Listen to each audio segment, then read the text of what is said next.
Yo, episode 240, We Made It podcast. Happy birthday, Caesar. Oh, yeah. Today is February 9th, but it was Caesar's birthday. He's trying to, not smile and grin all hard because he loves this right now. He didn't know this was going to happen. It was Caesar's birthday yesterday, 2/8. He was born in 1945. And yeah, happy birthday. Should I sing it? No, please don't. Let me get that Portuguese. Okay. 240. Any other requests? Yes. Happy birthday to Caesar. You know what I mean? It's his birthday. He got his favorite player behind him. One African and one slick back hairdo. One never mind. Hopefully none of them are in the bleachers at any point. Definitely a cute picture though. Absolutely. It definitely is a cute picture, but definitely didn't realize how tall Drogba is. Jesus Christ. I know, but that's crazy. Yeah, another year, still here. Yeah, please don't find a tall building. Caesar's back, you know what I mean? We're back. We made a podcast per usual every week since 2017. We got a few more months before the 5-year anniversary. And yes, we are still the most hated Black podcast. We might as well be some kind of like KKK soccer podcast at this point. We're the Proud Boys of soccer. Yeah, literally the most hated. But it's all good. We got a lot to talk about today. Caesar and I both watched the Neymar limited series on Netflix, 3-episode series, and we're going to do a review of that. And yes, I do have 3 pages of notes. 3 episodes, 10 minutes of credits. And we got some other topics. We're going to talk about obviously Senegal winning the African Cup of Nations. Portugal didn't enter this season. I don't know why. We're going to talk about Catman, aka Kurt Zouma, Mike Vic Zouma, Mike Zouma. Mike Vic. And there's some news out of Chelsea I want to mention, and maybe we'll talk about Wayne Rooney being a terrorist also. So he's like, what are you talking about? But Caesar, dog, we had to watch this documentary about your Aquarius brother over there. Y'all born in the same country. These guys are born the same day. Them too? Yeah, Ronaldo and the Neymar share a birthday. Yeah, not surprised. Both only legends are born in February. Gucci said it himself. About emotional babies, but yeah, this about Gucci, but okay. This documentary did come out basically a month ago. It came out on January 11th. We're just watching it now. And also, I want to mention LeBron James was an executive producer. I put that as a note too, stealing my notes. Executive produced by LeBronius James. Yeah, I mean, which means he just funded it, but okay. Yeah, there were some other EPs, but he was one of them. But yeah, they started out. They were like, oh, like we want to. Basically, it started out kind of focused on the haters, and I'm like, oh, that's typical Neymar behavior there. I thought it was interesting that the first people that he had to like talk about him, like other players, were Messi, Mbappe, and David Beckham. Yeah, the Beckham thing was kind of wild. I'm like, y'all are really doing something here. Okay, I'll continue. Oh, I don't even know what you're doing, but okay. We already started. You're just saying stuff. Can I say No. Okay. Now I talk. Can I say the first thing that I found annoying? What? You know what I mean? They got your boy Thiago Silva over here talking. He's like, some players were jealous when Neymar arrived to PSG. And they showed Cavani. I was like, whoa. I don't think they meant that. I know. I didn't gather it from that. Caesar, I know the subtleties of media. Like, I know what they're doing. And I don't think Thiago Silva was necessarily saying that. But they did, when he said that, they did show Cavani. I was like, don't play the GOAT out like that, who's also born in February. Not you getting offended anyway. Also born in February. Apart. Huh? What date? Late February? Valentine's Day. Okay, he made the cut. Okay, yeah. look at Caesar knowing the dates now. Okay. I thought the beginning was pretty cool because I did enjoy some of the flashbacks. For me, I think my most memorable first Neymar game ever was his Libertadores win against Peñarol of I didn't Uruguay. like that. I didn't like that. I thought okay, Don't be trying to he didn't even goddamn. know he existed back then. I don't care. I don't care. But I knew Uruguay existed. barely. Yeah, so I I think it was a good layout. It was easy to follow, especially in the beginning, and then but you could definitely tell that it was, especially towards the end of the documentary, when it stopped being filmed, because they had to write in some text about things that have happened since then, This which Caesar was going hilarious. to the third episode. But yeah, Happy birthday. yeah, sure. Documentary started off good. Go ahead. Oh my god. Oh my god. Another year, new year, same me. Anyway, I thought it was interesting. This is in the first episode. You're ridiculous. Just go ahead. Mbappe was saying that when he was saying like, oh, when I arrived at PSG, the plan was to support Neymar because he's the star and he's the cornerstone of the team. I thought that was a little bit racist, you know what I'm saying? Because you do have the black Uruguayan legend Cavani there, but that's fine. But I mean, I thought that was because Neymar like signed in whatever month that was, and Mbappe was like a few weeks after. So, I mean, I get it. Like that's cool that he came in without that ego. Like, you know, I'm just gonna like try to help. Like, yeah, obviously Neymar's the best player and he's the star. I was joking. You came out at 19 years old. Of course, you're supporting Neymar. Yeah, and so I thought that. I mean, you know, but he could have ego at that age too. I think he was 18 actually, but yeah, I mean, I thought that was cool that he was like, you know, I'm just there to support Neymar and like because he's the cornerstone of the team, and didn't really work that way. And Are we going? Are we going to go episode by episode? Is that what we're doing? Yeah. Okay. Go ahead. We're going chronologically, sir. Yo ass is over here. I thought we are just summarizing the show. My bad. But go ahead. Yeah, we are, but we got to go episode by episode because you know what I'm saying. We got to make sense. Understood. No, because in episode 3, but anyway, okay, so I know you remember this part in the first episode. Roll your eyes one more time, I dare you. When Neymar came back to Brazil and he was like giving his son the birthday present and he like put the books in the box like to try to trick him. But it was really like a scooter in there. I thought it was really cool. His son was like, he's like looking at the books. He wasn't even really that mad, but he was like, Dad, these books aren't in English. What are you doing? Yeah, I was biting my teeth, praying he wasn't gonna explode right there. I was like, please don't explode, kid. This is a camera crew here. Like, you thought he was gonna go crazy. Please don't be typical reality TV kid and go nuts. And his son was just like kind of calm. He was like, yeah, but you're like, his son kind of clapped back at him. He's like, yeah, well, these books say in English, idiot. Like he's like, these books, if you're gonna give me these books supposed to be in English, I'm supposed to be reading English books. I'm like, damn, okay, sure. Right. He said, if you're gonna get me, at least get me right. He probably speak better English than Neymar. But it was cool because he wasn't even mad about the books.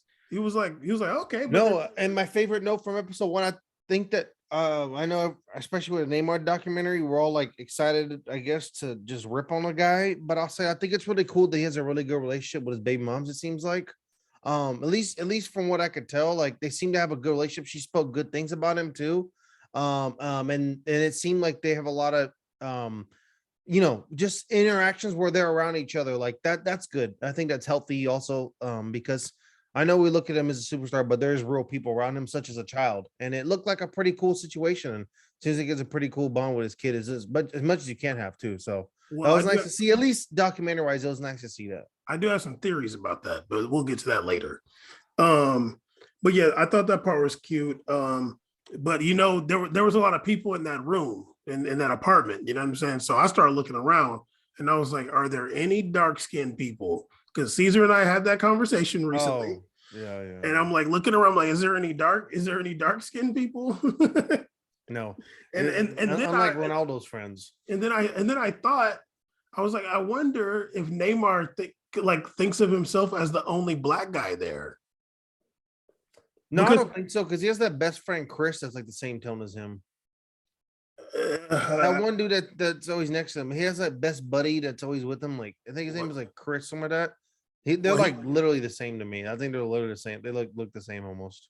he wasn't there. I don't know, like he wasn't there, but because remember we had the episode is Neymar black, and then he came out later on saying that he is black. Mhm. So I'm like, okay, well, I'm looking at these people around you. They're not. They don't. I don't think they're calling themselves Yeah, black. where's Neymar's dad's family at? Oh, but like, I'm just like, I wonder if he ever thinks about that, and he's like, well, I'm the only black guy. You know what I mean? Like all my Yeah. friends are not black. I wonder. Yeah, he might. They showed his dad after that. Obviously, I mean, his dad was throughout the whole thing, but A lot. um, his dad was saying how he tried to teach him to be a leader early. What the hell? Okay, I can't really read what I said right there, but yeah, his dad was trying to teach him early about being a leader, because like I guess there was some play where like this is when Neymar's a youth player and he's like the other, like his teammates didn't run, so Neymar didn't run, and his dad like screamed on him and was like, don't just stop running because your teammates didn't do it, like you got to be the leader. And I'm like, that's cool. It didn't really stick with him. That's not really his swag, but like he's not really a leader like that. Caesar, don't okay, Caesar, hold on, because you know what? No, we got to take a break right now because this is all stuff you've said. Okay. I'm not here to bash Neymar. You bashed him more than me, actually. I don't think Neymar's like some lazy player. I didn't say that. See, I didn't say that. I don't say that. I never said that either. Okay, well, Caesar, we don't have to say what you said about him, but I said a leader. I didn't say lazy. Okay. He's not really like the leader type, but he's definitely not lazy by any means. No. But I like how you just tried to put words in my mouth right there. That was clever. Well, you trying to get me first, though. I saw what you No, because I know what you've said about Neymar. I know you've said too. Yeah. I should be honest with you. I came first episode. I kept saying to myself, I really hate Neymar's dad so much. I've always not liked Neymar's dad. I've always not liked this man. Since the first interaction, he reminds me of the Ball brothers' dad. Just the Brazilian version. I think it's and I think Neymar had a very poignant statement about him that came through in a later episode, but I guess I'm not allowed to talk about it. We'll get to that later. Okay, We'll dog. get to that later. Jesus. Anyway, so yeah, I don't really like Neymar's dad. I've always had issues with overbearing career fathers, especially in sports. And also fathers who impose themselves in professional positions in their child's lives. I think that can be difficult to intertwine relationship and professional relationships. So he showed it throughout too, especially they did the little cute cut where he's just like, well, I want to do this my way. Blah, blah. I'm like, okay, cool guy. Let's just get going. I know how the Brazilian dudes are. You're just doing this cool stuff right now. You got tearaway glasses. I already got issues with you. So he got the magnet glasses. We already got beef. Yeah. So I didn't really, but I mean, obviously it worked out and stuff because Neymar's doing great. But yeah, he's doing all right. His youth coach at Santos is dark skinned. Your boy Lima out there, and I did catch that racism you had right there. So was Pele. I did catch that racism you had against Brazilians right then, but I'll skip fathers. No, you said I know how Brazilians are. That's racist. I said Brazilian dads are. No, you didn't. Yes, I did. Okay, well, you want me to? Are we doing the damn show or what, dog? No, damn. Because you're mad because I want to go chronologically. That's why. See, it's your birthday. It's his happy birthday, not grumpy. Birthday. I was born yesterday. I was born at night. The show gonna come out 3 days from when I was. I was born at night, not last night. Yeah, his youth coach. Okay, I don't know why you said Pele, but you know what I mean. Yes, his youth coach, dark skin. Yes, I'm looking for dark skin people. Is that a crime?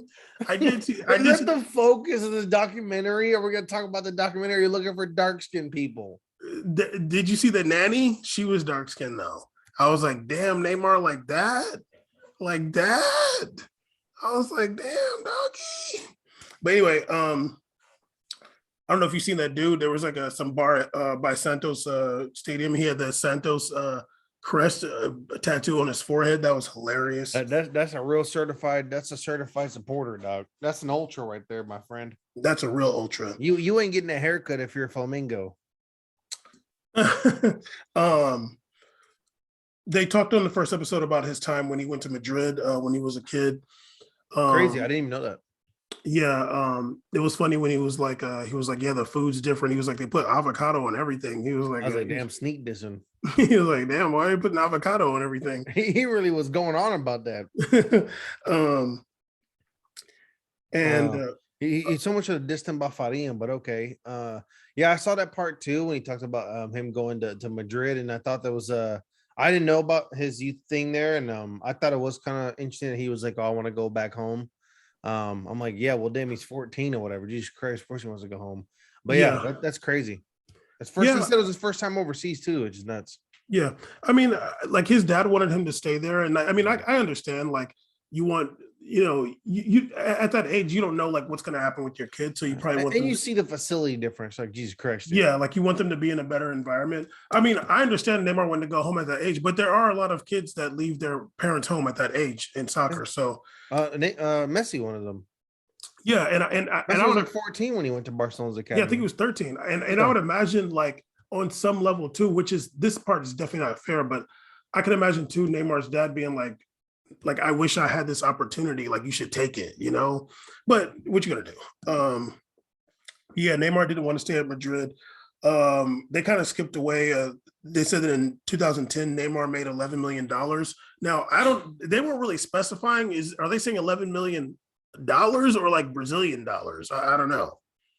I don't know either. I don't know about what was going on with his dad. His dad definitely like flexing some numbers on this show. Once again, talking about assets and stuff. I'm like, okay, we didn't really watch for this, but all right. I mean, I think we did kind of though. I don't think I came into that documentary trying to find out how much he made and stuff. That wasn't really what I cared about. Well, it's Neymar's documentary. It's his life. No, I mean, he's over here talking about like, and he kept doing his damn talk about the whole Neymar, the nucleus and all this. I'm like, okay, dog, we get it. You set up a whole thing for your son. All right. But I think Neymar wanted to show that too, though. A little bit, because actually Neymar had some also interesting comments about that, which I'm not allowed to talk about yet.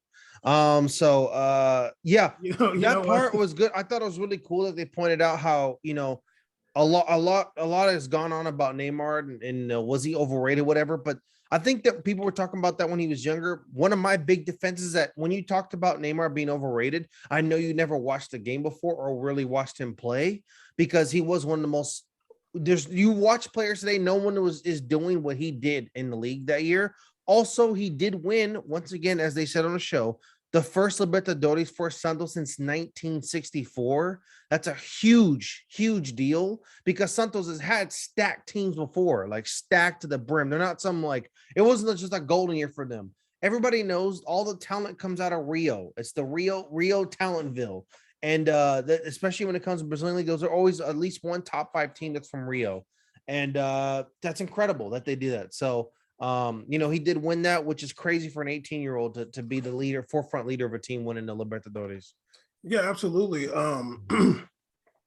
What's the name? A little bit after that, they did talk about like the company that Neymar has around him in our sports. Mm-hmm. Mentioned they have 215 employees. I did right there. They better not be paying them slave wages. Probably are, because Brazil's minimum wage is like $3.20 in American dollars. Well, I hope this company is not giving the kind of lower tier employee slave wages. And I was looking at them board meetings, and I did not see no dark skinned people. This is what I'll say about Neymar's dad that I gathered from the first episode. It doesn't seem like he really believes in Neymar. And like I wrote, it doesn't seem like he really believes in him, or he's jealous. Like it's one or the two or both, because like either that or he's just like over it, but like he feels like he has to be there because of like what they've built. but it doesn't seem like he really believes in, like, I think obviously he knows he's talented, but I don't think he believes in him, like, in his In what mentality, sense? really. Oh, like as a player? Yeah, like, I don't think he believes in him, in, like, his mentality, Hmm. or he's jealous. I think he's kind of jealous. And I think his dad is jealous because there's a lot of hold on. Hopefully it's not that cat. Don't be doing that Kurt Zuma stuff. Um, um, Yeah, I think it's more of like a little bit of jealousy. And I think he gets like that wanting to feel more important. I think he wants to feel more important. And I think that there's situations that conversations that happened at the documentary where Neymar talks about not liking the way his dad kind of does dealings and converses with people and how he runs things. And it's also, well, here I go again, so I'm gonna stop. But yeah, it just seems like I think that his dad kind of has this like doesn't know what his role is really, and they may have had some disagreements in the past that makes him feel like maybe he can't get the job done, and he's kind of just like a little bit over it, but he has to be there anyway. It's just because it would look bad if he dipped now. Like it would be because everything that happens to Neymar is a headline, no matter what. He is a megastar. yeah. So like if he were to dip, the way the media enjoys just like Bam ripping into Neymar, they would do that quickly with him. If I'm playing, but they would make something out of it. They'd make a meal out of him dipping and be like, no, he's no longer there. They'd be like he's now Neymar's a loose cannon, that kind of thing. So it's like it would just be bad headlines. So he just kind of has to stick it out. Yeah, and I think that He did make several comments talking about how this isn't forever and you ain't gonna be here 10 more years, 5 more years. So he kept making these comments and I'm setting you up for life after this. You can take over the company after this. So it's interesting to see he kept bringing that up over and over about like life after the sport, which is a good thing to bring up, but it was interesting. He kept bringing it up in his documentary. like I don't think like I mean I didn't really watching it. I didn't like get a negative like much of a negative feeling towards him. I just feel like he's like he has a role with Neymar as a parent, and he's probably like I don't want to be your parent anymore. Like it seemed like he's like I want you to like kind of grow up and like you kind of handle some stuff more. But Can I keep it real with you? Hmm. I'm gonna push back on you because I feel like I gathered it differently because I'm listening to it in Portuguese. Maybe that's why I felt that way. And maybe reading it, if I was just reading it, I would just be interpreting it differently, like subtitle wise.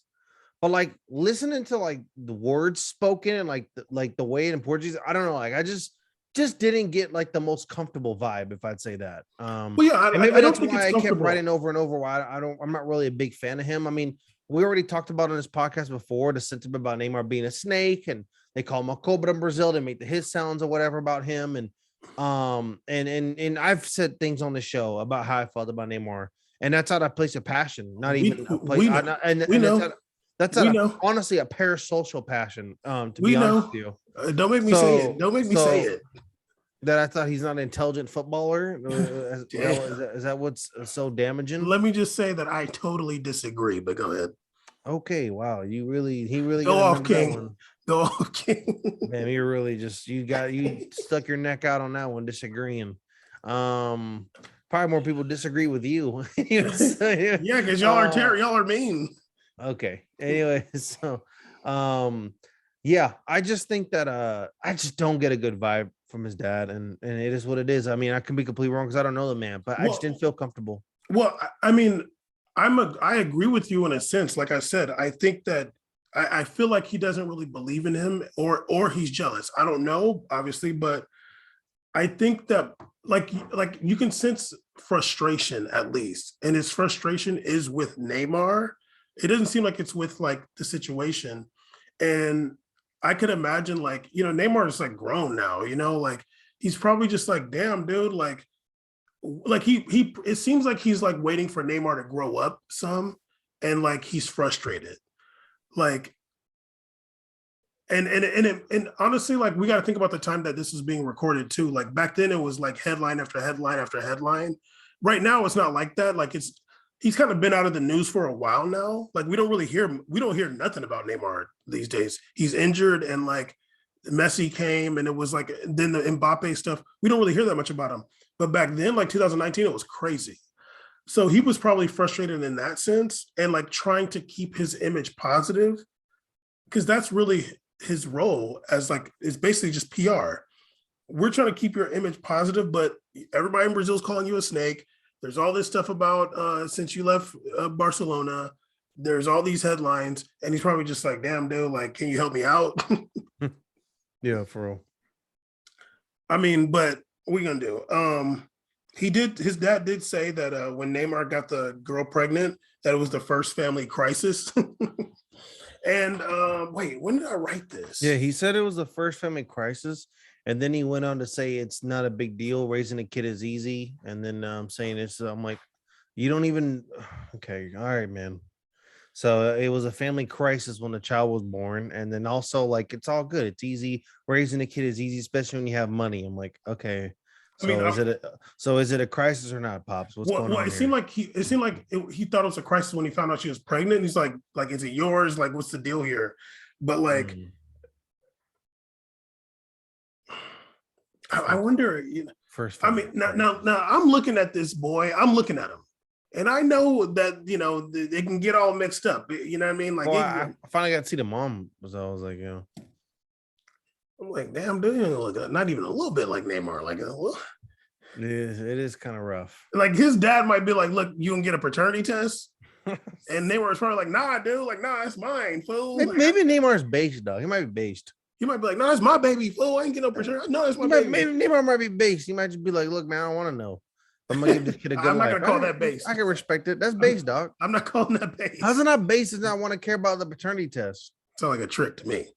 But anyway, let's get off to episode 2. You know what I mean? Because I did do them that way. And we can see how happy good you did that. See how happy Caesar is about me being accurate or accurate, as DJ Khaled would say.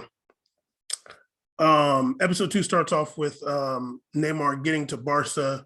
They spent a little bit of time on his early struggles, but they didn't spend too much time on that because obviously Neymar was balling at Barcelona. Then they got to the 2014 World Cup, which Caesar attended. That didn't end too well for Neymar. We remember him getting, caught that knee in the back. They were saying that he might not ever walk again. I was like, God damn. Well, Bam has conspiracy theories about that. Yes, you did. Yes, you did, dog. Yes, no, I did did back then. Yes, I did back then. Okay, yeah, I know. I'm saying back then. Yeah, I'm not saying right now. But not anymore. Yeah, me either. It was actually really nice to rewatch those images and videos because I kind of forgot about how the tournament was progressing beforehand. Brazil was balling. Brazil was really good. That was actually a really good team too. When you think about it, that was a balling team. And it's kind of crazy. I guess you know what?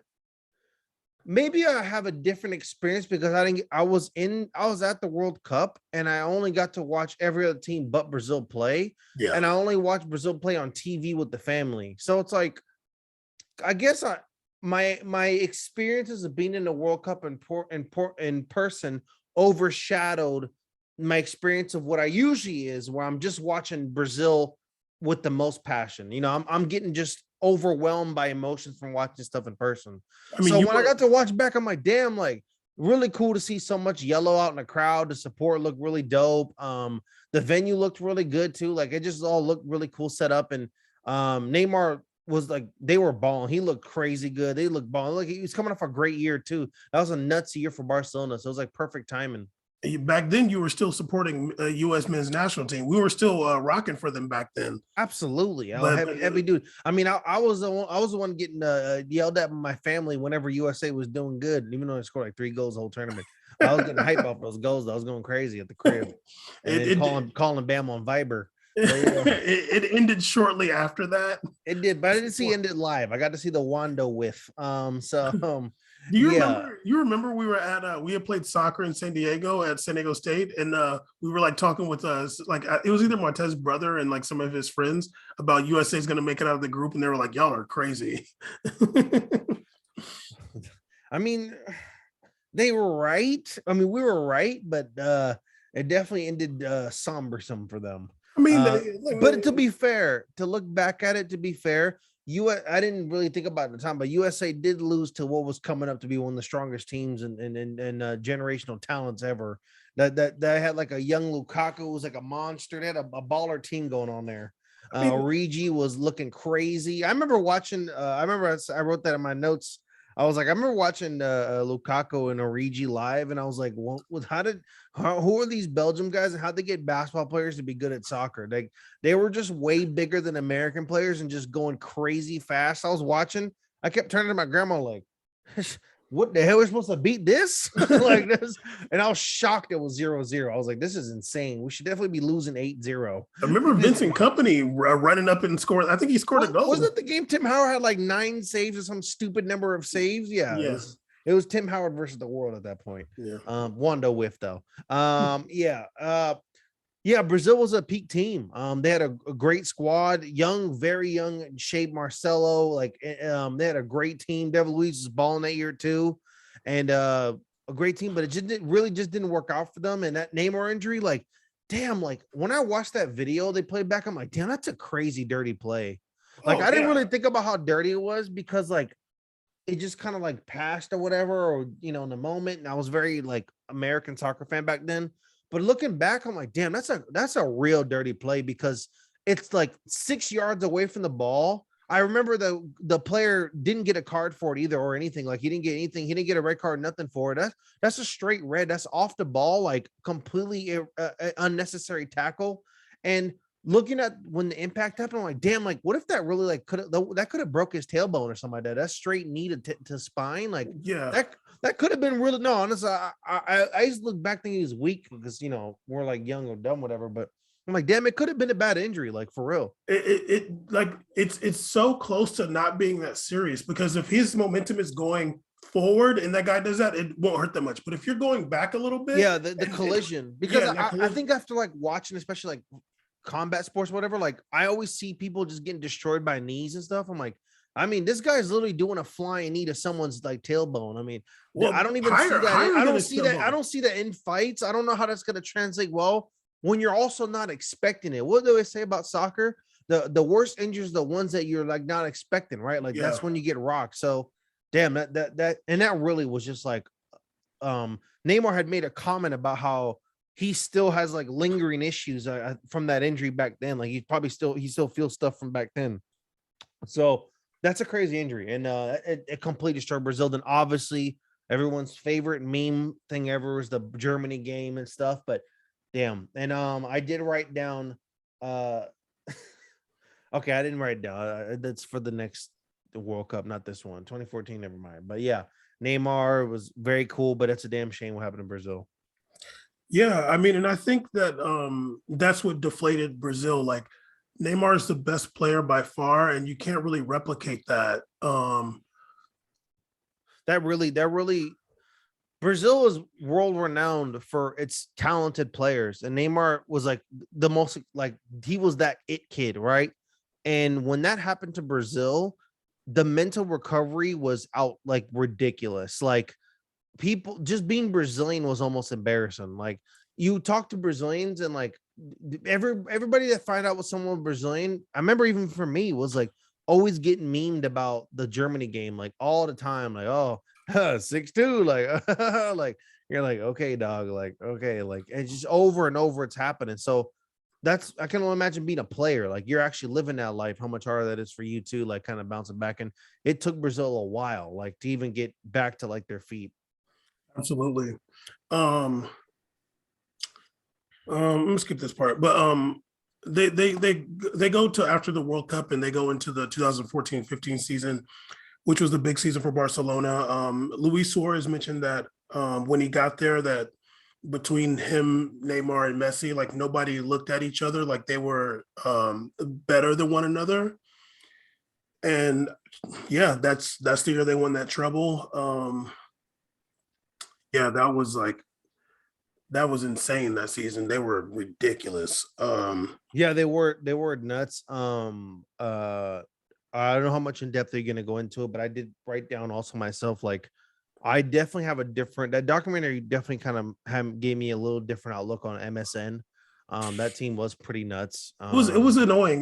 They were too good. It wasn't fair. It really was like peak moments. Yeah, when Luis Suarez able to actually run and stuff, it's nuts how good he was. And Neymar was starting to get crazy good. And I remember actually defending Neymar his first season because he only had like 11 goals, 12 assists. And I remember talking to you about that. And I'm like, I really think that they're kind of being like stupid about this, because I feel like if a guy comes in at 20 some years old and is dropping 11 and 12, that's phenomenal. Like, that's a great year, man. Like, Yeah, it's not yeah, bad. like I know they paid a lot for you, but like that's crazy. Like, Yeah. He might have not been having like the best games, but like he still was productive. Yeah, and I mean, you're trying to find yourself playing in a whole new side of the world. That's insane, dog. Yeah. Everybody always everybody, I think, everybody underestimates how difficult it is for Latin and South American based players to transition to Europe to play. They just automatically be seen because they're good, they're supposed to do good. But it's like, that's crazy. It's crazy to ask for. So when they like, it's just asking a lot. So it was a nuts transition, but that team got real nuts real fast. Yeah, and it's also not easy for a player like Neymar to play with Messi. Like I feel like you have to adjust a player like Neymar has to adjust his game so much to be successful alongside Messi. And that team had the culmination of the perfect youth and prime players, with Iniesta being in his 30s in good shape, Xavi still there being annoying and passing the ball great. The back line still healthy, great bench players like Cesc Fabregas, so many good players on that team. It was just there was no wonder like Real Madrid got beat that year 0-2. I think they went 0-2 in Clasico that year too. That team was just too good, dog. That's ridiculous. No, they were insane. After they were showing that, there were some journalists that had, honestly, I didn't really like the journalists they were having. I didn't like the journalist. I didn't like the other random dude. The professor of communication or somebody that had all these crazy opinions. I'm like, was he French or the French journalist? I didn't like. And there was another guy who was like Spanish. He was like okay. He was like a communication analyst. I'm like, what is this? Who is this? Why do I care about his opinion? Put me on there then. I don't know. We put a Brazilian on there. Like, what is this? I didn't really like the journalists. They were talking. I don't like some of the people they had, honestly. Yeah. And also I like this guy that they mentioned. I should have wrote down his name. I didn't, but he was like he was like, Neymar makes a lot of headlines for stuff off the pitch. And he's like, he isn't like Messi, who knows his calling is football. And I'm like, that's just like there's no point in comparing him to Messi. Like there's a gazillion other players like he's not as bad as like some other dude. Like who was the guy, Joey Barton or something like that? Like he's not as bad as some other people. It's always kind of like sickening to me how obsessive people got to like how Neymar's supposed to behave. I thought that was always weird to me. Never has my criticism of Neymar has been how he was supposed to act, because I've always tried to treat young soccer players as how I would treat a young child actor. Like, dude, it's not like you have this crazy career that you can't control. Like, you can't control your spotlight. Like, so we're all allowed to make growth and decisions and errors and privacy, but his is always going to be publicized. Yeah. So it's like, I'm supposed to expect some 19-year-old to like understand how to be and how to act, and like to say like a calling. You don't get to do that because Messi grew up and still, of course, became a megastar. It was still protected environment in comparison to Neymar. Neymar became the face of South America and played in South America. Ask how different Messi's career would have been if he actually played a season in LPF. He didn't get to play a single season down there in Primera Federal, whatever, Primera Football. He didn't play a single season there. So it's like, everybody talking about that is a totally different experience. He became a little rock star in a country with 200 million plus people there. Okay, that's a lot of people. Like insane. Yeah, and I'll say this too. Like I've never had criticisms of Neymar when it came to like off the pitch stuff. I guess whenever the whole like situation happened with the woman, we talked about it. It was allegations at that point. Like we didn't know what was going on. But my criticisms of Neymar have never been like about how he is in his personal life. Even when and I was kind of shocked they didn't show this, but even with the that penalty situation with Cavani. Yeah, they didn't show it. I thought that was interesting too. Yeah, I didn't even criticize Neymar. I was criticizing the formation and like how frustrated they were. And same here. I was just with you when I was overviewing it translating. Even I remember being in an apartment talking about the whole situation Neymar and the WhatsApp. It wasn't that I was necessarily critical about Neymar as a fabric of a human being. It was like if you found out one of your dogs did something wrong, and you're just like, damn, yo, you're just finding out the tea. Like it was just about like what was going on. It wasn't like I'm questioning him as a overall human being. I mean, I'm questioning decisions being made, but I'm not here to start like establishing whether good person, but I'm not doing all that. That's what's annoying. I'm like, oh, come on, Doug.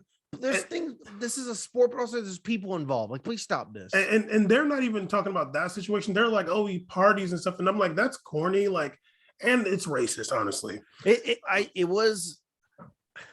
I'm gonna just keep it real. I got really sick of seeing the things that they just kept bringing up about like him, like really wanted to party and him being joyful. I'm like, okay, dog. There's a lot of players that you like to do the same thing. You just don't know. Just stop saying it over and over because I know what your agenda is with this. Like, they treat Brazilian players like that too. Yeah, I'm like, stop making Brazilians the fucking dancing. You know what I'm about to say? Yeah, like they're making them like some kind of dancing monkey. Like that's not what it is, dog. You're a fucking gaslighter. Certified gaslight right there. Say it. Whoa. No, like it's what it felt like, and I'm like, okay, producer, okay, let's go. Yeah, it's annoying. Yeah, boom, skip.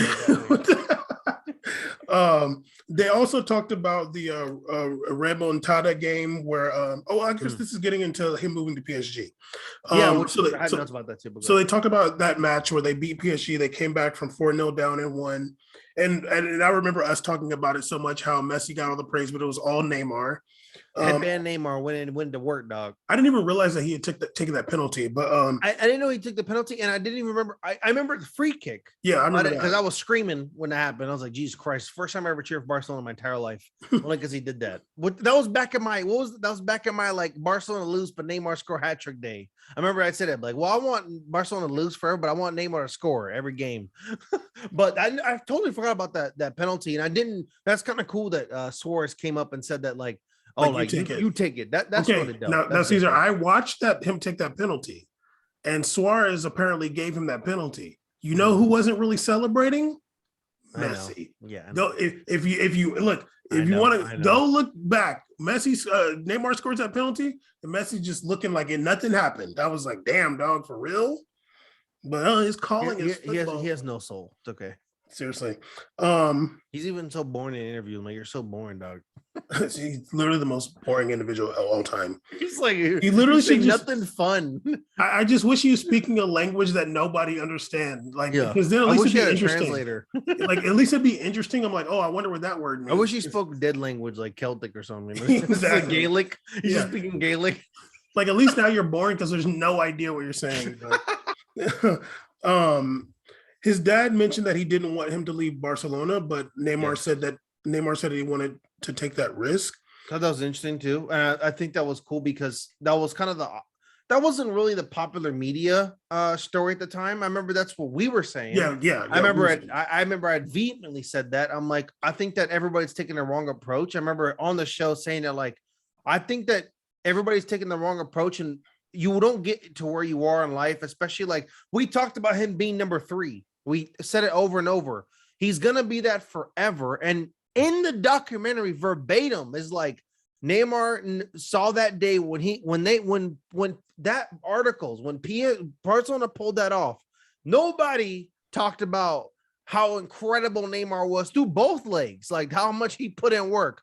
Only we talked about how it was just him doing the whole season. Everybody was up and down. He did not stop, and he talked about how they kind of all played bad. I'm like, yeah, you were balling though. I remember you balled out. So Yeah. I think that when he saw it, everybody still really gave love to Messi. He was like, damn dog, like, God, like I just want it for me sometime one time. He's like, I want that love. And to get to the top, you got to take that risk. And he knew that. And I know his dad, once again, another situation where his dad wanted to protect him. Obviously, like, man, like remember his dad said it's a comfortable situation. And You're protected here. And Neymar's ultimately, like, nah, dog. Like, and ultimately, his dad ended up being right. No, and of course, but everything looks like a right decision in hindsight, right? No, yeah. And we could also been 2 years ago, 2020, we could have flipped it and been like, well, good thing Neymar took that risk because they were just that final in the Champions League final. So, it is what it is, but like shit happens in hindsight. But yeah, it was a crazy situation, and Neymar wanted to take that risk, and that's something that we echoed on the show ourselves. Yeah, and honestly, I didn't. I'm not saying his dad was right because, like, oh, he was right, but like, it was a 50-50 chance his dad ended up being right at the end. But there's that thing, like, your kid, and I feel like his dad's like, okay, like, you want to go be that guy, but you're not built for that. Yeah. I know you're not like that. You know what I mean? And he can't tell him that, but it's like, okay, like, go and take the chance. And it took 2 years for Neymar to like be begging to go back under Messi, and that's just what it is. I mean, whatever. Yeah. Damn. So yeah. So then we're at the part where Neymar actually talks about openly, for the first time I really see open comments about it, is in his documentary.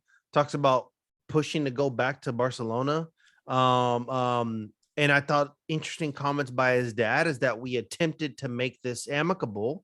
We tried to do this the right way, and it didn't work. So that's when the interesting thing is this Neymar media team, which is a lot of random people that have comments about Neymar that pop up on the show. Like that lady's like, oh, Neymar would never do them. Like, you're just an employee. Okay. But anyway, she like, they obviously push media. And what were the stuff they were going hard media? I remember that was some hard campaign pushing to get him out of there. And I actually came up with a little Caesar thesis again, little Caesar conspiracy theory, that I think that there's a lot of correlation to what's going on, that Neymar situation and how it turned out, to what's currently going on with Mbappe. I think it's very consistent. Yeah, it's the same PSG thing. Stance. Yeah, it's where big professional slavery. Neymar wants to go, and they're like, I don't know about the Sheikh thing. That was a little wild when I heard that. No, the Sheikh said no. I'm like, okay, I don't know about all that. You guys are going hard. I don't know about the whole global politics, and you guys are going in right now. You're dropping the Sheikh term kind of loosely, and I can't vet nobody. But okay, I'm just gonna go Nasser. Nasser blocks it, right? Because he blocks it, and they're like, Real Madrid made an offer, which I remember the offers, but it was like 260 million, whatever, more than his value of when he came to PSG. So they threw the bag to get Neymar to go to Barcelona. Barcelona threw a bag more than what they originally paid for or received money. Still said no. And apparently, like, the Sheikh said he would never sell him. Like, uncomfortable with the words. That was a big slave talk at that point. Big slave talk portion. I'm like, okay, and now you're dropping shit. You're trying to get me mad at that man. I'm mad at you though. Don't try to get me going down south. I'm mad at you, France. So, yeah. Then I'm like, interesting, the correlation between how Mbappe's comment was that I wanted to leave and at least get PSG to get return for my value. And they're like, hell no. And we're confident we're going to re-sign you. And it's like, well, now I'm just probably going to walk, dog, for free. And I'm sure that, and Mbappe has honestly had nothing but good comments about Neymar in the past. Of course. And like, and I'm sure that he's like looking like Neymar, like, dog, your only hope is just to get that free transfer, to be honest with you. Like, because he ain't going to let you walk, chief. And if anybody could have got it to walk, it would have been me. And they said no to me. It's like, so that's crazy. And I think maybe Mbappe's like, well, that's not going to happen. I'm French. I won a World Cup. Like, they're not going to do it to me. Surely they're not going to see me as a slave. I won the World Cup. Oh. And they do, sir. They honestly do see you that way, sadly. They cracked that whip on you, Mbappe. And yeah, kind of crazy to see that little bit there. And I was sitting there, I was uncomfortable. I was like, That's interesting how that's happening all over again, though. But now with their other star, I wonder how moving forward, how PSG's handling what their stars is going to be like. Well, I think I mean it's tough. We've seen it with other players. I remember that Mhm. was happening with Ousmane Dembele and stuff. PSG's a bigger club. I mean, PSG's a big club. There's a lot of media around him, around them, so you get like more headlines about it. But I remember that time, and they showed the whole thing like when he came back and they were booing him and stuff. They tried to act like it was like one match he was getting booed. I'm like, dog, it was No. I'm like, y'all are Even funny when he right now. scored that crazy goal, I remember we watched that and I was like, they wasn't really cheering for that goal. It was like, Like he was getting booed a lot more that than was just nuts. that one Yeah. time. But Yeah. I mean, that was a wild. That was Chaco Silva was right though. That was a wild ass moment. I remember when I watched that video, I was like, God, they were going damn. hard, and that's how fans are. Like that's what it is. Yeah. But I'll say they were going in. You don't really see that in the home team like that. That's. I mean, it's tough, but but you also don't usually see like a player is trying really hard to get out as public, and then And they also come the back. player has to play. Yeah, exactly. Yeah. Usually it's like, for example, like the Ben Simmons, he just doesn't get play. They don't play him. Don't play him. Yeah. I'm like, damn, this dude's like legit starting, and I'm like, God damn. Yeah. They told him, they were like, look, this is what it is. You better Run go out around. there. Go out there, boy. But yeah, I mean, it was an interesting situation. Neymar had been there 2 years. He got injured both seasons. Did you see Neymar? Messi said that he stood. Oh, he didn't know why. yeah, he Neymar said he didn't. dipped. Yeah, he said he didn't know why he left, and he never found out the reason. I don't believe that. I don't believe that. Also, and also, you know what I feel like? I feel like maybe Neymar, because look, dog. I know Brazilian, and I know Neymar tried to have that combo, or at least tried to. I know he tried to. He's emotional. I know he tried to have that combo with him. He really adores Messi a lot. I'm like, I know he wants to go to counsel to him or let him know. I just feel like you didn't pick up that phone, dog. I feel like you were kind of on your big superstar tip or whatever, walking around barefoot doing an interview. I just feel like he missed it or didn't get the call. That's how I feel like it went down. Yeah, I don't really believe that either. He probably I was like, okay, dog. He probably told him. He probably was like, look, dog. Like he probably didn't tell him like I don't want to be in your shadow, but he's probably like, look, I think I'm gonna go. Like he was like, what do you mean it's not sunset yet? Yeah, he's probably like, look, I'm gonna go, and they're offering a lot of money, and I got 240. He probably gave a whole spiel about it, and then Messi was like, all right, see you tomorrow. Like, yeah, literally, like Messi looked like he don't listen to nobody. Yeah. I think I'm about to just tomorrow. Today's my last day. Cool, man. See you tomorrow, doc. Like, yeah, he's like, okay. I won't say what we were saying about people from Argentina. I won't repeat it on here. They're lovely. Sure. But yeah, what's the name? They went into the 2018 World Cup in the second episode too. You said you had something to say about that. We were excited about this 2018 World Cup. Very hyped. We were both 4 years from our initial real passion for the sport kicked off. So yes. After 2014, a good year. Let's get weird. 2014, a good year for us. This is our first World Cup with the podcast. Whoa. Yeah, it was our first year with the podcast. We were hyped, and it was Sochi, I believe, right? It was Russia, right? It was like the Russia World Cup. Me and Bam were advocating, fly us out to Russia. We're trying to go watch these games. Me and Bam had a great time. Guess not. I would have been emotional. Neymar came out with the spaghetti hair. I remember Bam bringing that up, the ramen hair. Everybody was the game was nuts, and it was I will say it's quite commendable to know that you were the meme of 2018. And man, they threw all the good ones in there. They threw all the him roly-polies, him rolling down. I'm just sad they didn't play the Pirlo song where him rolling away also in that one. Him being a golf putt and everything, that was nuts. But yeah, Neymar had a very, of course, answer to it and said, yeah, like I don't want to be like that, but they're just hitting me a lot. Look, man, if I'm average Joe watcher, I'm agreeing with you, but I'm not average Joe, Neymar. I know you and I know the sport. Me and Bam have watched so much Neymar in our lives. I know when you don't need to be taking some of that contact. That's your own fault too.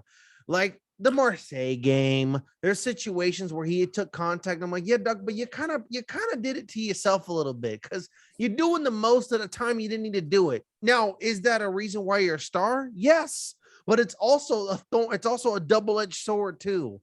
And unfortunately, it's been a double-edged sword in critical situations such as Brazil 2018 now. And yeah, that was a bad injury after the 555 rolls on the ground. I Not remember the injury. I'm sorry. He was diving a lot. That was really hard to watch. honestly, And he was getting like pissed too a lot. I was like, God damn, Doc. honestly, like I'm gonna keep it real. I didn't really care. Like I wasn't getting frustrated with him like get like the rolling and stuff. I just thought it was funny. Like yeah, I wasn't mad watching Brazil. Me neither. Because I'm trying to get I'm trying to get them calls. I'm like, hey, we getting the free kick or what was like honestly, like because most of the times he is getting fouled. And it's kind of like damn, like relax. But also let's keep it real about Neymar too. Let's keep it just really real.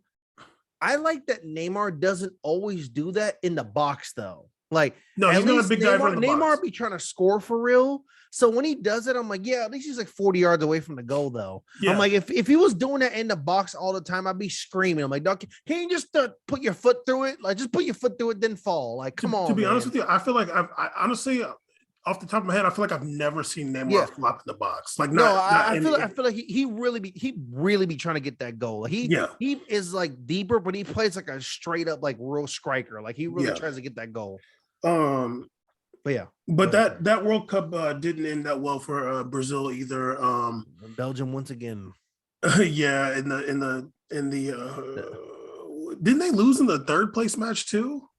Who they did. They went out to Belgium. And they went out to Belgium. That was the game where Lukaku was like running a 4-3 everywhere. Oh my God, yeah. Why did he decide to do that day? He was so disinterested the whole tournament, kind of whatever. Then he was like, oh, Brazil's here. I'm way bigger than everybody. Let me just start running around high speed. I'm like, God damn, Doc. I just remember like Lukaku on counterattacks, just like going. Like running down the right side. I'm like, don't kill Danny Alves. Leave him alone. Damn, Doc.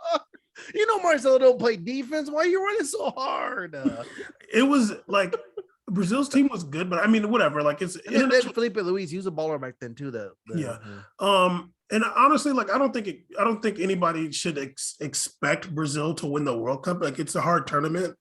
But that was a big one though, because that was like Belgium's first like international win against like tournament win against Brazil. Oh, that was like the culmination of like how Belgium has ascended now, and Brazil's been kind of like teeter-tottering as like a top 5.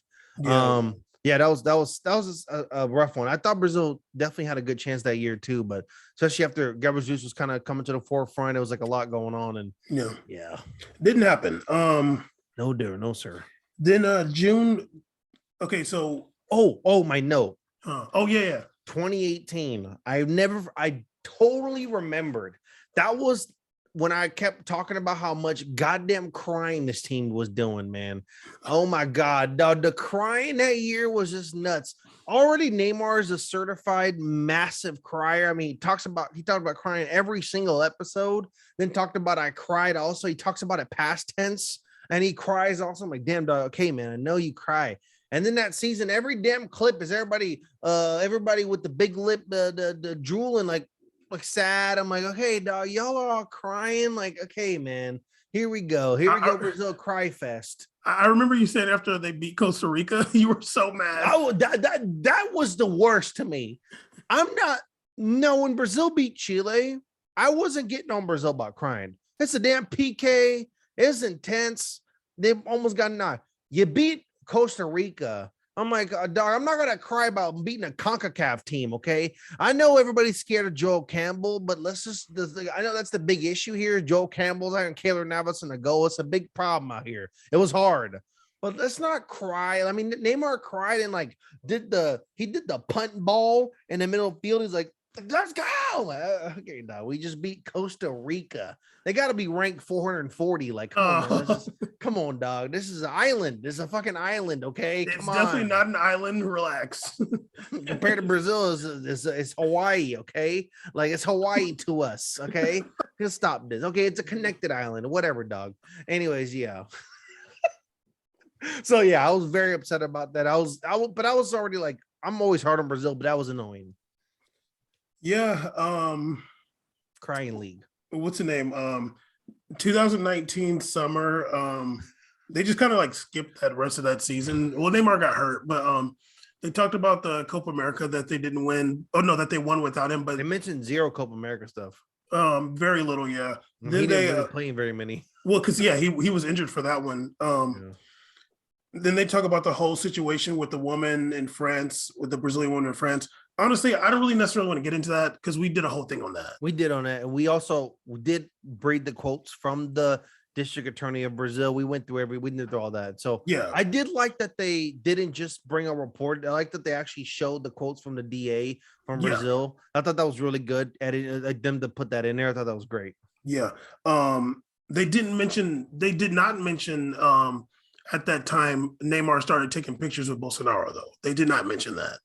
Yeah, they mentioned zero politics.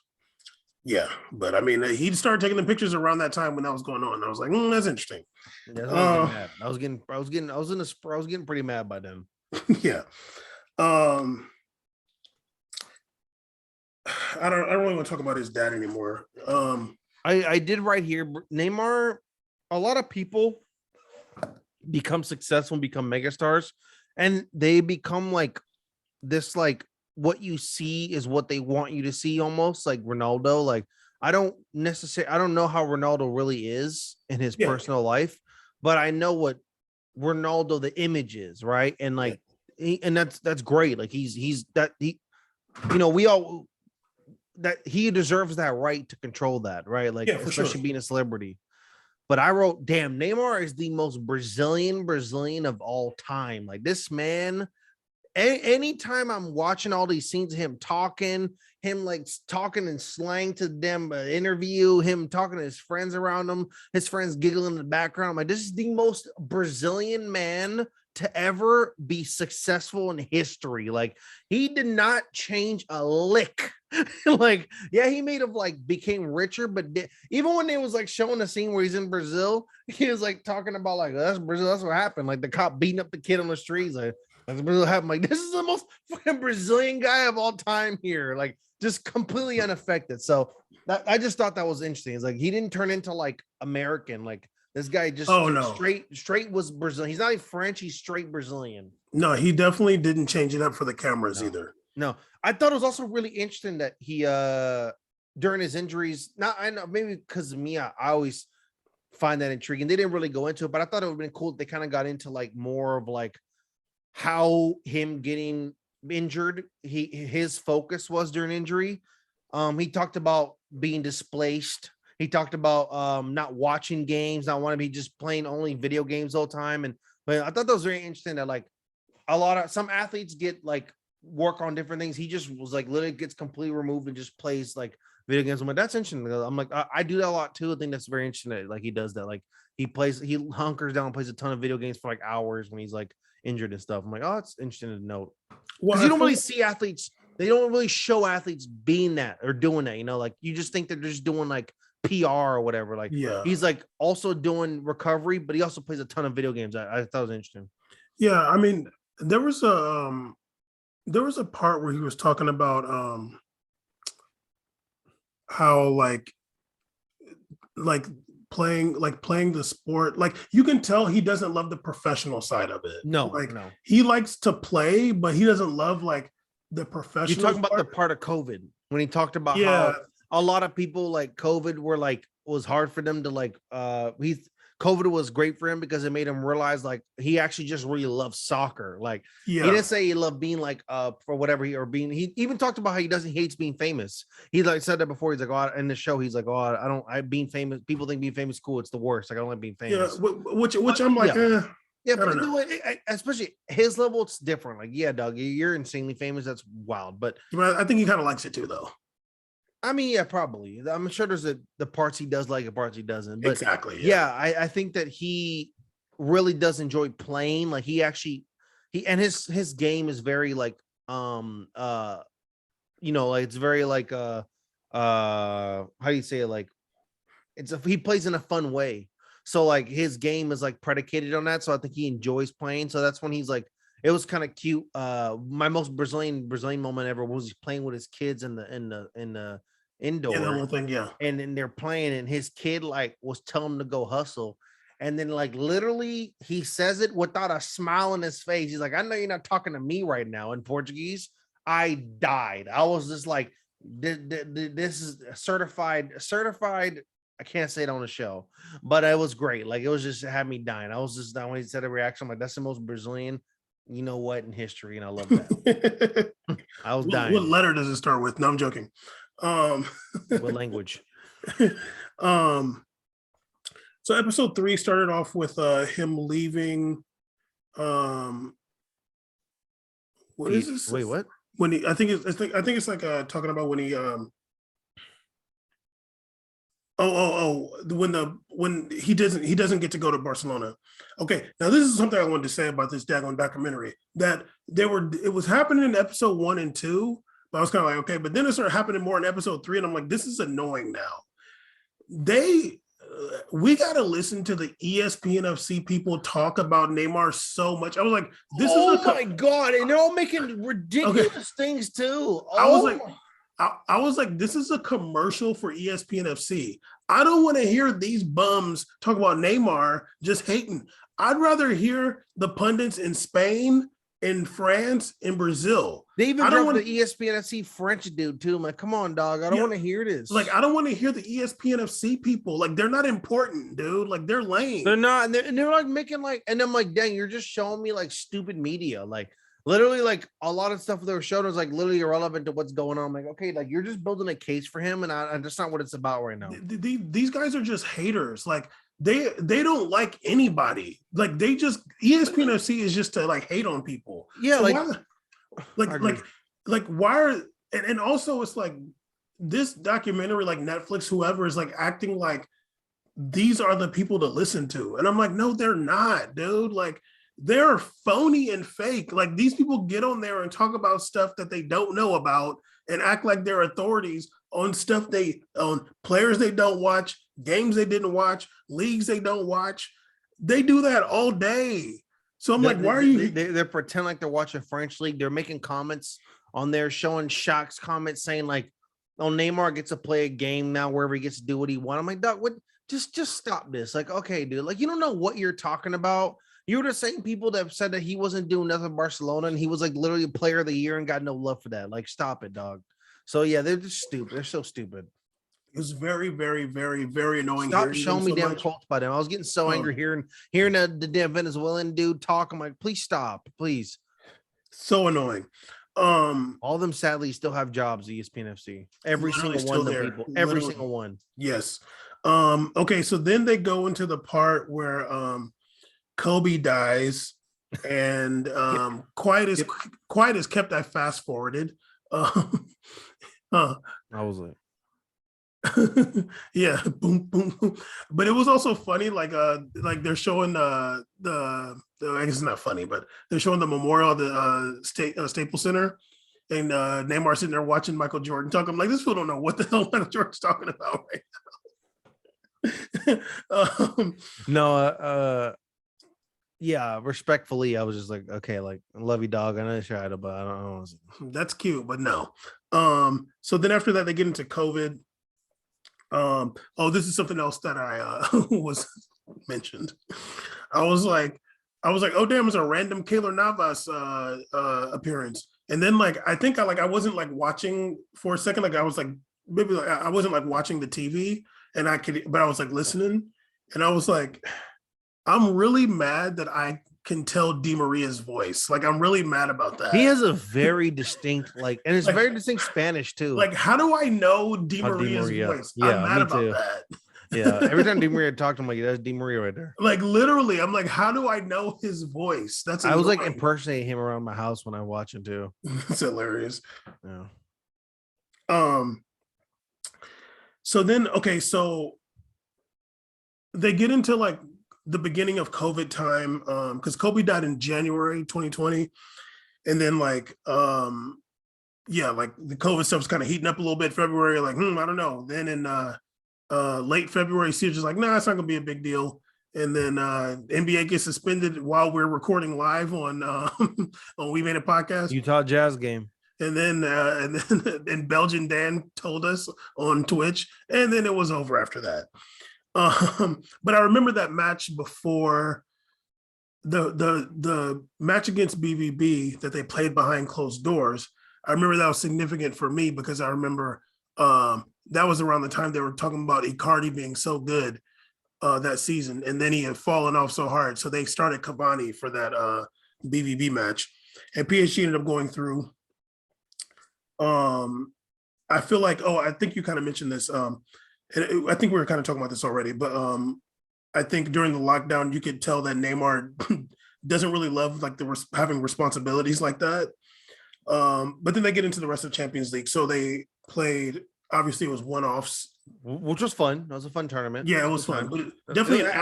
It felt like it was like watching a movie series. All right, here goes like it felt like watching like Karate Kid or something, like knockout tournament. I was like, okay, dog, let's go. Mortal Kombat. It was definitely fun for us, but it's definitely puts an asterisk on that final. Look, man, it was fun, but I did not. You did not go through what everybody else had to go through. I'm sorry. Yeah, sorry. And okay, so real quick, so they had the quarterfinal against Atalanta. That thing, crazy game. Crazy. It was close. That was a great game to watch. Oh my god! And that was the first time I was like, I'm rocking with Atalanta probably forever now. Yeah, and Neymar said we didn't realize it was going to be that hard. Okay, you know what's funny? You know what's funny? They had Neymar saying that, and they just kind of showed all the white dudes on Atalanta, like all the random dudes. I was like, yeah, them dudes are good, yo. They were those random buzz cut hair dudes was the ballers. Yeah, it's fun. I'm not surprised PSG at all was like, yeah, like we just got to do our thing. They probably did like, we just got to play our game, we'll win. These guys are like, yeah, we are literally leading the Italian league in goals. We don't play. Like we're sure as hell they did not play, dog. It was about that action. They're like, we're from Croatia. Your boy was out there. Duvan Zapata too. Like we're all Croatian. Even Zapata's Croatian now. Let's get it cracking. So they had the quarterfinal against Atalanta, then the semifinal against Red Bull Leipzig, which also wasn't that easy. No. Then the final. Our boy was on there. Our boy was on the Red Bull Leipzig. Which one? Midfielder. Sabitzer, big baller, big stabilizer. My young homie Angelino went to Munich because racism is real. Big facts. Then they had the final against Bayern Munich, which they lost. We talked about this back when it happened. Although like I mean, I guess it sounds crazy, and maybe I don't necessarily agree with this, but like on some level, I think it's good that PSG didn't win that final because like. PSG is a very hated team. They would have been putting an asterisk on it like hardcore if PSG won that one. Yeah, we all know why Bayern gets a pass on that one. Yes, we do. We know why. Even though my boy David Alba's on there, respect forever, real genie streets. But I'll never forget that moment when he's like hugging Neymar. That was very cute. And I was like, that only cemented to me. And then seeing how much Alba's a leader in Real Madrid, I'm like, I feel like everybody that ever played the sport likes Alba a lot. He seems like a really nice guy, like a great dude. Big old that moment show right there. Like everybody's celebrating, and he's like consoling someone. Like, damn, you're a sweetheart for that. Absolutely. I did, and his girlfriend's name's Shalimar. But go ahead. Interesting. I remember somebody I knew had a dog named Shalimar. One of my favorite groups. But yeah, we made it a music award winner, retro artist of the year. What's the name? I did put that Champions League had an asterisk, and I said that the only thing people really remember from that Champions League, like after it came back, is Raheem Sterling miss. Raheem Sterling miss was just come on, big dog. I still call it out when I play. Like, oh, Raheem Sterling. Like respectfully, Raheem Sterling, damn dog, you botched the hell out of that joint. It was the year too where you're it's just like y'all lost to Lyon, dude. 2020 soccer, I just remember was the year where suddenly there was no racism in the sport because there's no fans. What a shocker. And also because that asterisk was like, come on, man, like, yeah, one chance. Like it is Raheem Sterling with the whiff. and like no one remembers Bayern winning for real. They're just like, oh yeah, I think Bayern won that year, right? But like Yeah, that everybody should. remembers it was supposed to be PSG's year though. Although they would have been hated on it, the PSG was the headline. Like they finally got to the final. They didn't get knocked out in the first round every year. Like wow, they actually made it there. Yeah, and that shit don't matter. No, no. Um, what's the name? I guess this is what I put. That you think Neymar's dad wanted him to get a paternity test, but we already talked about that. Yes. But yeah, they showed his foundation at the end too. I thought that was cool to show that. Yeah, and I remember we talked about that when that was going Yeah, down. and I remember when I used to follow him on Instagram. I used to back in the day, not no more. I can't do it, dog. I'll be trying. It's just too much for me. Back in the day, I used to follow him. He always used to post a lot about the NJR Foundation. He used to always post stuff. So I've like seen this foundation for years. I literally remember how it looks like just for years. But yeah, it was cool. They showed some of the stuff, and apparently how his mom's apparently really involved in it too. That's really cool. I did not bring up the note that I put about his mom. I did not bring it up. And Rafaela made an appearance. Hey, yo. He made a couple. Gabriel Jesus' ex. Oh no. They did put the cards in the end to talk about his extension that he signed.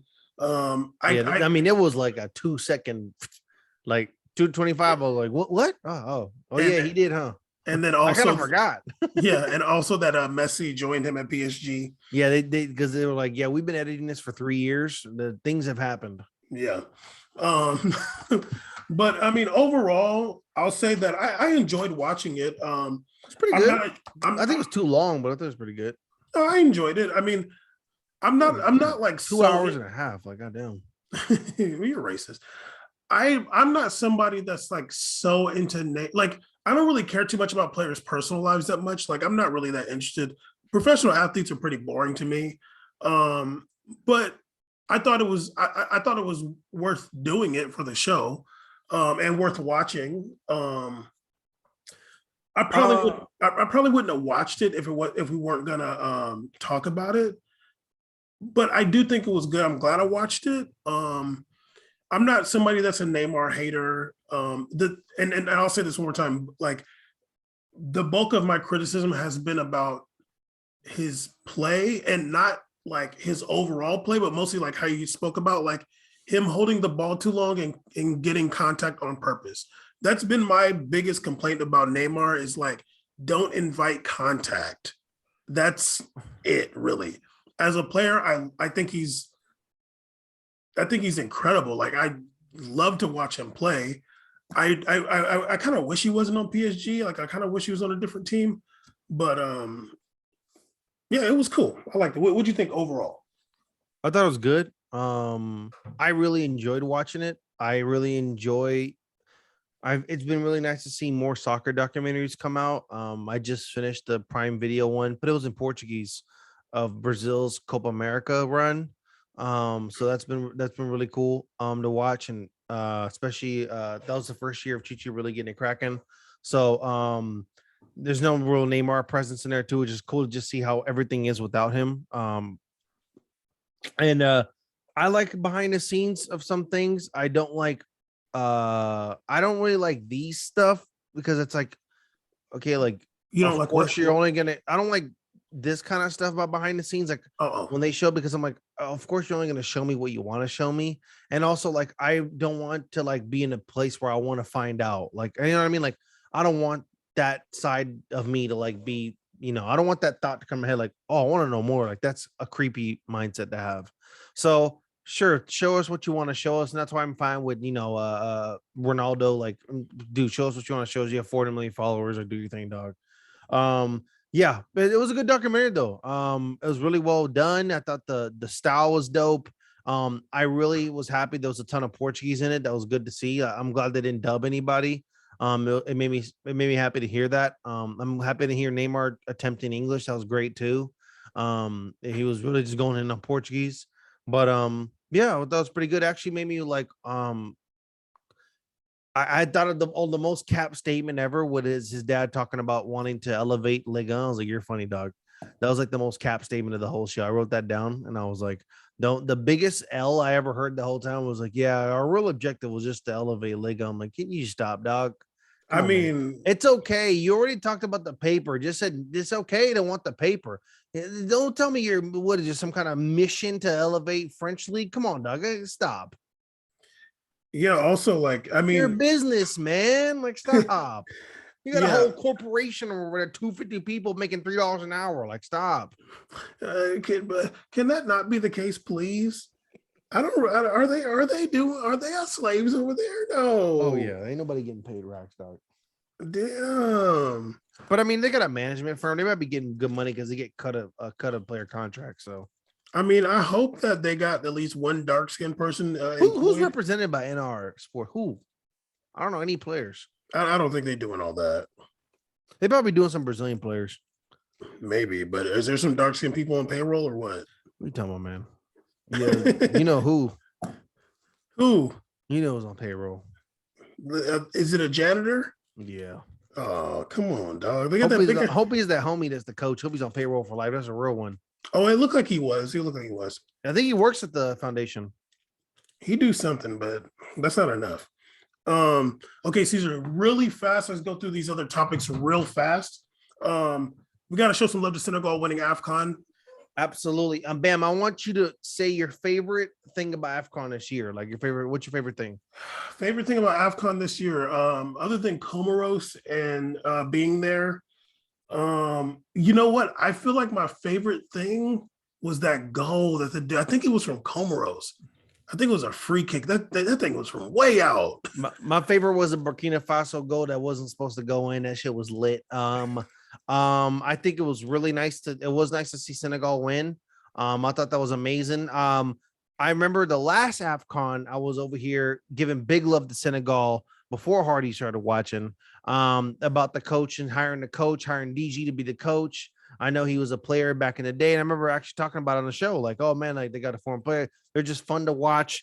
You know, they got Sadio Mane basically playing the whole midfield by himself. And thank you. Senegal no midfield, dude. No, it's literally it's Sadio Mane versus the world. Literally since the last World Cup, it's just backline forwards. And I'm glad he got rewarded for it. Literally. Because that man, yeah, I'm glad he was the one that went to sleep with the trophy. He deserved that man was running around this tournament. So big love to Senegal. Disappointed in Balde. But yeah. And they have an African coach. And not just a black coach, African former player coach. Beautiful to see it. And stays in a family within the family. We love that. So good for Senegal for that win. 100%. Caesar, one of your favorite players before he tore his ACL, Kurt Zouma. He was caught on camera. I did like Kurt Zouma back in the day. Yeah, before he tore the ACL, we used to like him. It's rare you're right about me saying former player, one of my favorites, but this is one you're right. Yeah, he was still kind of goofy. When he tore his ACL, he got kind of fell off plus ratio. Stupid. Kurt Zouma, he was on camera abusing a cat. I don't know who he got around him, like whoever his homies is, whoever recorded that is I'm glad that you got exposed abusing this cat, but if you thought that dude was your friend, he definitely is not. Interesting take. He was fined 250,000 pounds. Nice. And he lost his Adidas contract, but he did start the next day for West Ham. He did start, and David Moyes did say we're handling off the field. I'm like, okay, dog. David Moyes is like, I'm here to win. I don't care about no animals. Yeah, I'm like, yeah, that's great. You just give it to Coutinho. Anyway, so big. Oh wait, that's Aston Villa. Whatever, same color jerseys.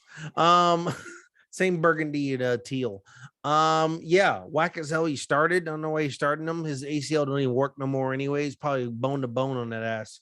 And then a shout out to the cat owner. I'm a cat owner. Shout out to the cat owners in the world. Bam's a ex now reformed cat owner. I have had 3 cats in my life. I've no comment, but I would never do that to a cat in my life. Like that's horrendous. In what country? Animal abuse. In what country? You're stupid. You're the one that saw them have sideways testicles. No. I don't say that animal abuse is not funny. Animal cruelty is not funny. Humans are the reason why animals are domesticated. So they always became our slaves, our pets from the beginning without any choice of their own. So I think it's right that at least you respect them and give them a decent life. I think it's messed up when they get abused and they're treated with cruelty. He definitely kicked that cat, and it was really uncomfortable to see. But you did send that video to me though. What video? With no context. What video? Oh yeah. That's definitely a no contexter though. That's a click and watch. That's a click and watch. You're literally terrible. I'm not terrible. No, you are.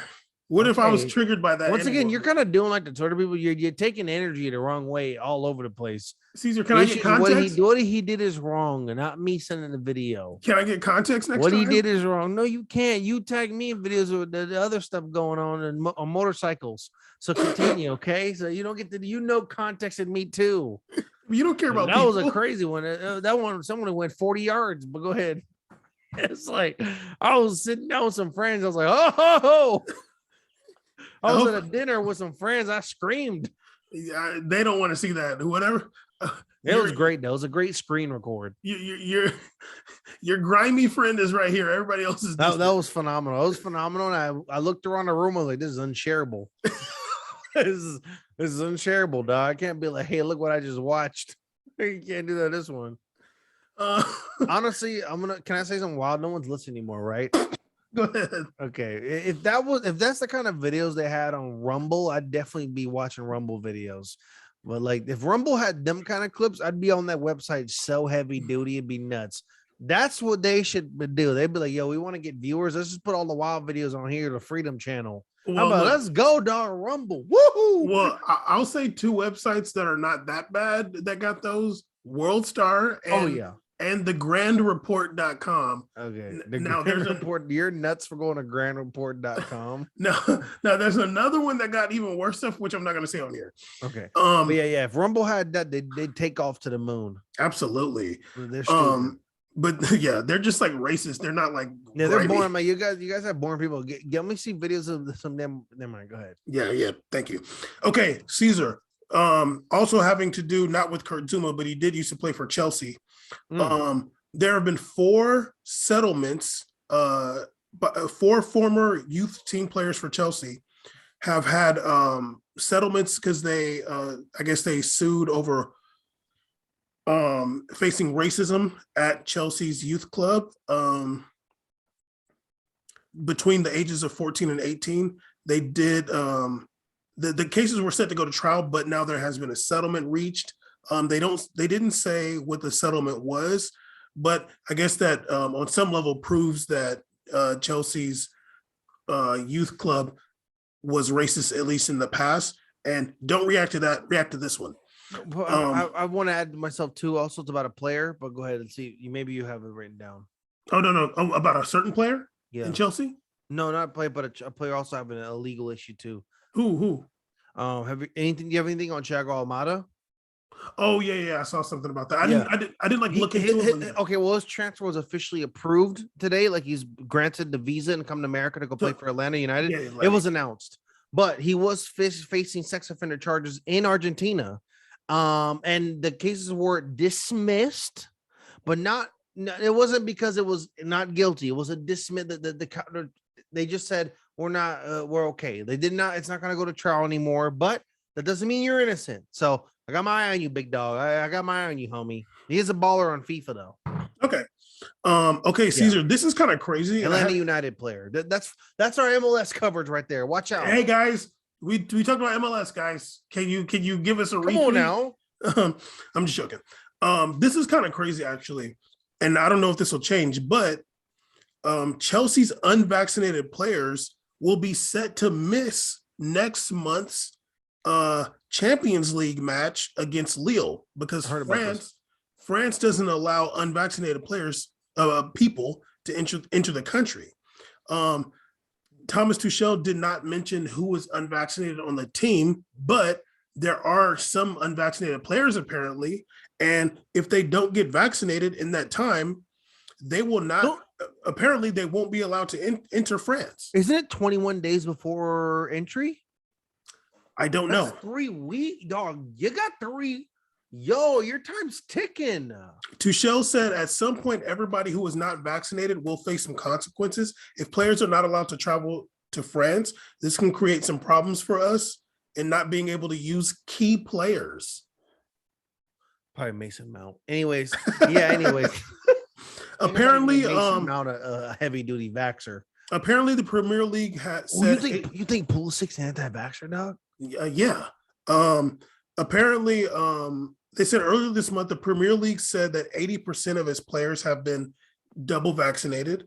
So you have a good 20% who are not, and I don't know who they are, but if they don't get vaccinated, they will not be able to enter France. Pulisic said he's been playing years overseas, he'd be lonely. So I need to be deep on YouTube. Probably anti-vaxxer. Well, he's definitely like a Trump supporter.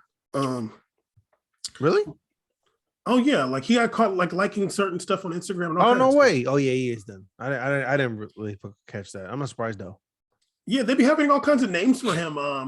Like they have like nicknames for him. I can't remember any of them, but for some reasons, people still support U.S. men's national team. Okay, this was something crazy that I've seen from Wayne Rooney.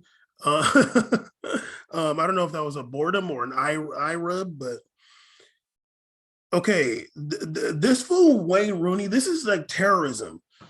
He was saying that there was a match in 2006 where he on purpose changed his studs to the maximum length and to metal ones, and he was like trying to injure somebody, and he ended up he was like saying like I was gonna like make sure he ended up injuring John Terry. Now if he was doing this for other reasons, I'd have been down, but he said that John Terry left the stadium on crutches. I left a hole in his foot. But I'm like, damn dog, like you was like really out there trying to injure somebody, like on purpose, like he calculated, and now he's being investigated. Yeah, that's called assault. Hey, I know he's a bumbling idiot and he's a drunk, but hey, look here, dummy. No, I'm not on that. No, you can't all this, man. Dog, you're assaulting people. That's assault and battery. Like you can't you're playing. That's what it's all these losers' fault over there that like really encourage us. Like, oh, there's the hardcore metal league. Some idiot like this comes around and takes it too far. Like, dog, people are real humans out here. Don't be putting holes in bodies. That's not what this is about. And I'm not even trying to defend John Terry ever in these streets ever. Honestly, kind of deserve it, but no, like whatever, dog. Like, but that's too far. Like, insane. Yeah, he's probably like, wait, what am I getting charged for? A crime? If Wayne Rooney said that I was going to tackle John Terry like that because of racist comments he said, I would right now say that he's blacker than Chris Paul. Yes, I'm so mad I said yes so fast. I didn't even let it think about it. That's the problem with us right now. But yeah, if he was you, that was a problem. If he was doing it at a freedom fight, I'm like, God damn, we need more people like him in the world. Some people just be throwing their whole career to put down a racist. I can respect that. But that wasn't the case. He was just doing it because he's a freak. That's different. Yeah, insane. I couldn't believe that. I was like, yo, what are you doing right now, man? Why did you think this is okay to talk about, stupid? Yeah, that too. It's like, why do you think that's okay to say? Did he watch Marcus Vick do it? And he's like, it's my turn. What did he do? With that one play when he did the step down, he's like, that's not a bad idea. Marcus Vick. Walmart. Yeah. Yeah, that was crazy. But I'm gonna keep my eye on this Chelsea unvaccinated players thing. I'm very intrigued by this too. I already know when Kimmich got leaked, I was like, of course. Now it's like, all right. Now when that Bayern one was kind of wild, I was like, of course Kimmich. I think there was like a coach in Germany too got caught using had a fake vaccine card, or two coaches. I actually know someone I found out recently that was using a fake vaccine card. Wow. Mm-hmm. In the whole theater circuit, someone was rocking a card. Dog. Say their name right now. I can't say his name. His. Okay. It's a male, yes. That's really unfortunate. I found that out at dinner. I was very angry, by the way. That's really rough. Yeah. Anyway, we made a podcast, episode 240. I feel like that was very long, but we got to do it. We are the realists. We does this. Still. Is 10 your more. Adesanya fight this weekend? UFC Bam. I'm not gonna watch that, but episode 250 is coming up in 10 episodes, and who knows what's gonna happen then. Then it might be a UFC podcast. Yeah, Who we'll get knows? Nicole on the show. Okay, yeah. Could do that again. Why not? Yeah. She hit me up about it. Let's do it. Again? Yeah. It's funny. Holler back, y'all.